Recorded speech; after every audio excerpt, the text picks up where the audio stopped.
Week number 1 is in the books. Almost. We've got Monday night tonight. We got Jets versus Bills. Should be an exciting game. But lots of things happened. We had a lot of ups, a lot of downs, a lot of low-scoring games. But we absolutely had some studs and we had some duds. So welcome back to FFT. I'm Trevor. Let's check it out.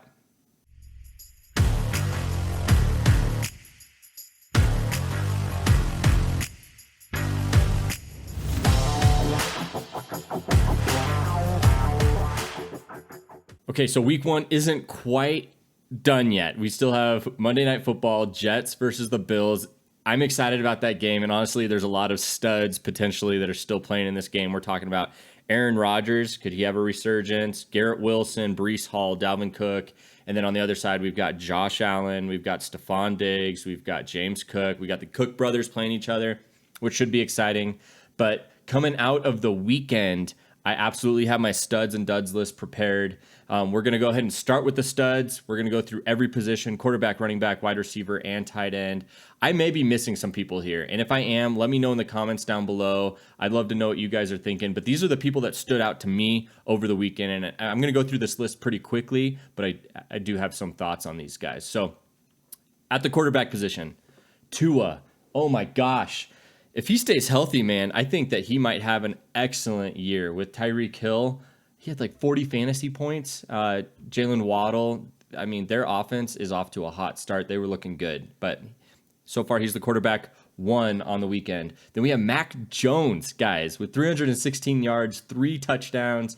That was an excellent performance by Mac Jones. You got to give him credit where credit is due. And then, guys, Jordan Love. I told you to pay attention to this guy in my quarterback video. If you haven't seen it, go back and check it out. But 245 yards, 3 touchdowns, no interceptions from Jordan Love.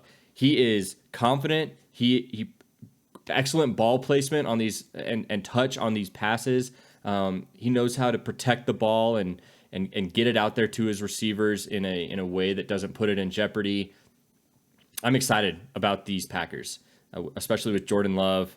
And if you saw Aaron Jones, oh man, this is poised to be a great year for this team, I think. And Jordan Love is off to a great start. Anthony Richardson had a great day. Ended, unfortunately, with a knee injury. Doesn't look like it's too bad, but I started with him on my bench. It looks like if he's healthy, I might be starting this guy, especially in a super flex league where you got 2 quarterbacks. I might be putting him in as my super flex spot. So let's jump into running backs. Travis Etienne didn't start off great, but definitely finished well. Aaron Jones, 26 fantasy points. Spicy. I mean, he was not high on the running back list for as far as draft capital is concerned, but he's shown that he still got it. Austin Eckler, CMC, these guys are still legit and the real deal. If you have either of them, you've got to be excited for this year. Tyler Algier, let's talk about him for a second. I think he was the number 4 overall running back this weekend so far. Even with Bijan, if you have Bijan, you're still excited. You're excited to have him, and he performed well and showed that his athleticism is crazy and through the roof.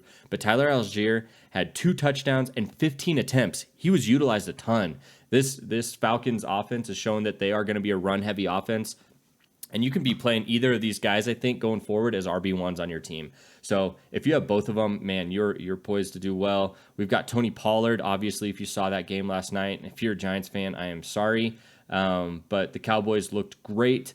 Tony Pollard, it was a 40-0 game, and Tony Pollard was absolutely elite and utilized a ton. 2 guys I want to mention, just really quick: Kyren Williams and Joshua Kelly. Kyren Williams on the Rams, he had 17 fantasy points. He had 15 attempts on the day. It's somebody to keep an eye on. I think he's on a lot of waivers right now. Maybe it might be worth picking up if your running back room isn't looking so hot. And then Joshua Kelly on the Chargers, also 15 points and 16 attempts. I like looking at attempts when looking at running backs because it just shows you the sort of volume that they may have projecting into the year. Absolutely a good start for those guys. And then let's go ahead and jump into wide receivers.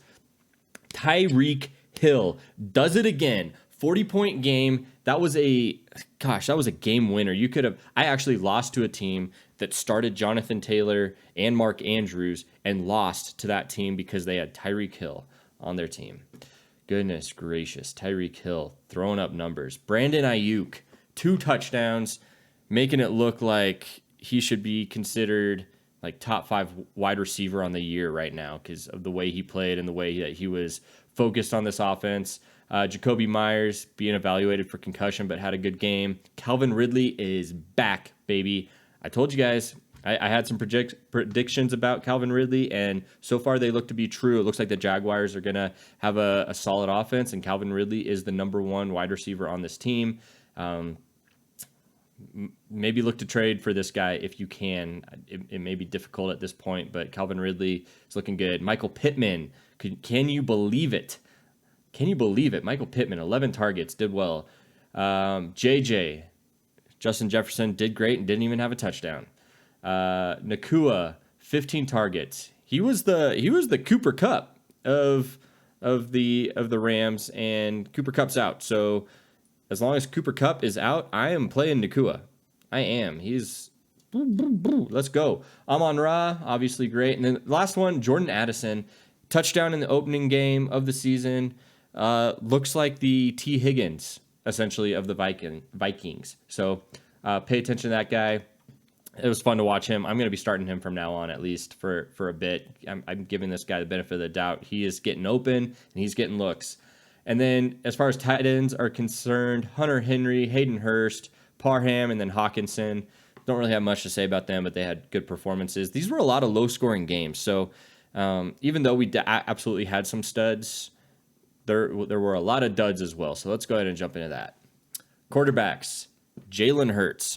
I've got Jalen Hurts in a bunch of my leagues, and he didn't do so great. Didn't have the start to the season I wanted. Geno Smith, not looking great. Week 1, Kenny Pickett played against the 49ers. So I'm giving him kind of a clean slate going into week 2. I'm not holding it against him. I still think that he's got it after watching him in the preseason. And Deontay Johnson is out, but that just means that George Pickens, is now going to potentially have the sort of wide receiver 1 role with the Steelers. So I'll be starting George Pickens next week. Lamar Jackson, no touchdown passes. I was a little worried about the Ravens and their passing game. I know everyone was hyping it up going into the season, but he didn't show it game 1. So we'll see about that. Dak Prescott had a bad fantasy game, even though they won 40-0. Dak Prescott, I want to see more out of CeeDee Lamb and him. Joe Burrow. Now, this was the biggest surprise of the night or of the day.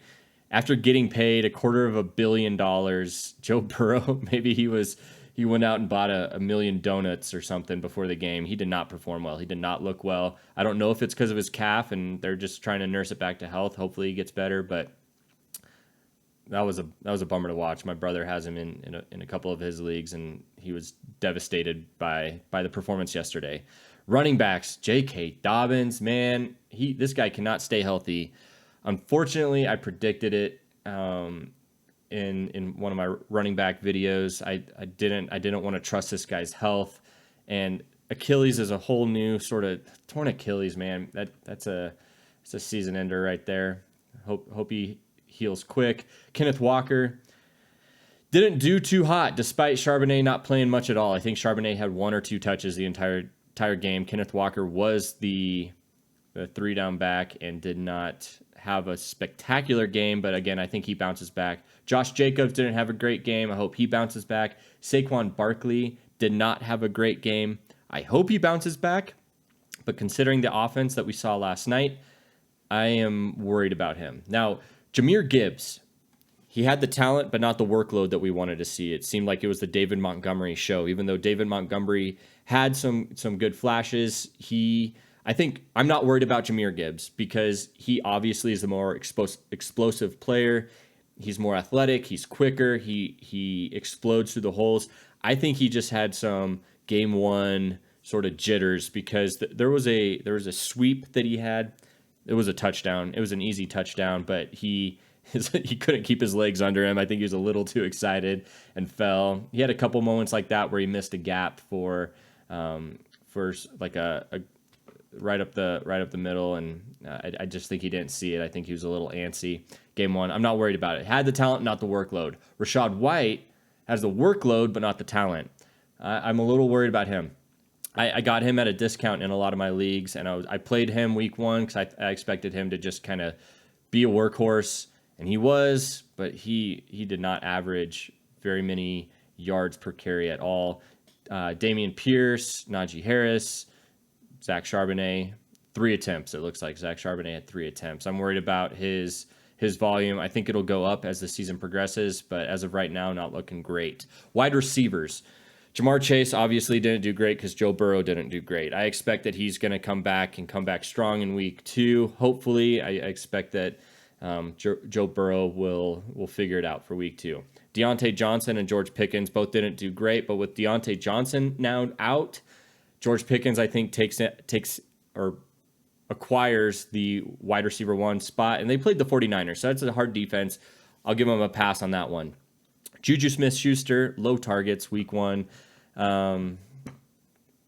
Seemed like the tight end was the man in that game. Treylon Burks, he's on a bad offense. Oh man, as a Titans fan, it's hard to watch a little bit, even with DeAndre Hopkins, who also didn't do as great as people had hoped. We'll see what happens with them. Hopefully it gets better. Obviously, Derrick Henry is known to get better as the season goes on, and that should kind of excel the offense, I think, a little bit as well. JSN, only 5 targets, but not too worried. We knew that going into the season, especially week 1, 2, 3, his volume would be a little bit lower because you've still got Lockett and all them on the team. But I think he'll get worked into this offense as time goes on. Tyler Lockett only had 4 targets. He had a potential touchdown catch that was a little overthrown. Marvin Mims on the Broncos, I was hoping to see more out of him with Jerry Jeudy gone, quite honestly. But the Broncos offense is the Broncos offense. Kadarius Toney and Sky Moore, goodness gracious, guys. The Chiefs, wowzers.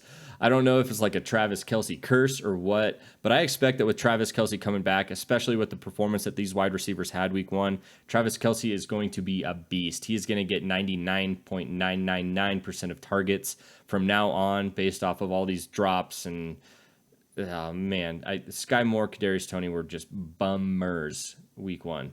And then as far as tight ends are concerned, Kittle, bummer. David Njoku, bummer. Gerald Everett, bummer. Chig Okonkwo, bummer.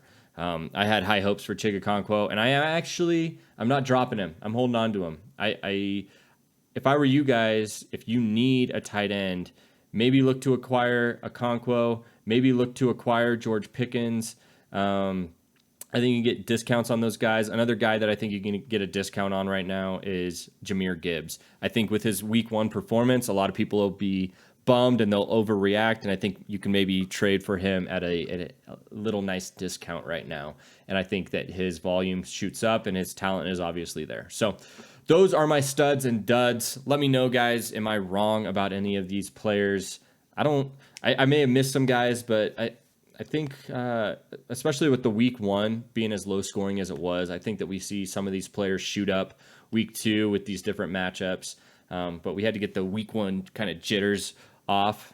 But yeah, let me know what you guys think. Please like and subscribe if you guys want to see some more FFT content. I cover fantasy football and the Nebraska Cornhuskers. Go Big Red. Bummer season so far, but I'll be bringing out more videos as time goes on both of those topics. Until then, I'll catch you later. See you guys.